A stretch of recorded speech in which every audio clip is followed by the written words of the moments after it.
প্রচন্ড গরম থেকে স্বস্তি পেতে এবার এক অভিনব উদ্যোগ নিয়েছে জাপান। হাঁসফাঁস করা গরম থেকে রক্ষা পেতে তারা তৈরি করেছে এমন এক অদ্ভুত ফ্রিজ, যার ভেতরেই অনায়াসে প্রবেশ করতে পারবেন আস্ত একজন মানুষ। অদ্ভুত এই ফ্রিজের ভেতর ঢুকলেই উপর থেকে নেমে আসবে হাড় জুড়ানো ঠান্ডা বাতাস।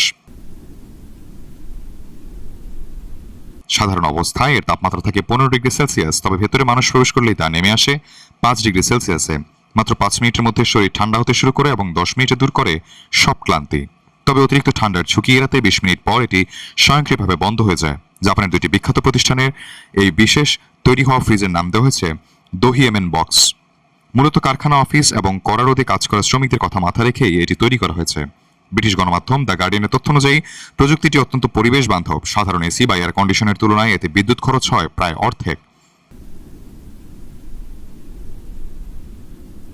ইতিমধ্যে জাপানের বিভিন্ন পাবলিক প্লেসে সাধারণ মানুষের জন্য এটি বিনামূল্যে ব্যবহার করতে দেওয়া হচ্ছে। তবে ব্যক্তি মালিকানা এটি কিনতে চাইলে গুনতে হবে বেশ মোটা অঙ্কের টাকা, বাংলাদেশি মুদ্রায় প্রায় 11 থেকে 13 লাখ টাকা।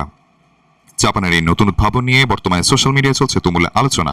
অনেকে তীব্র গরমের বিরুদ্ধে একে সাময়িক এক চমৎকার সমাধান হিসেবে দেখছেন, আবার অনেকের মতে জলবায়ু পরিবর্তনের মূল সংকট সমাধান না করে শুধু মানুষকে ঠান্ডা রাখার এই প্রযুক্তি দীর্ঘমেয়াদে কতটা কার্যকর হবে তা নিয়েই প্রশ্নই থেকে যায়।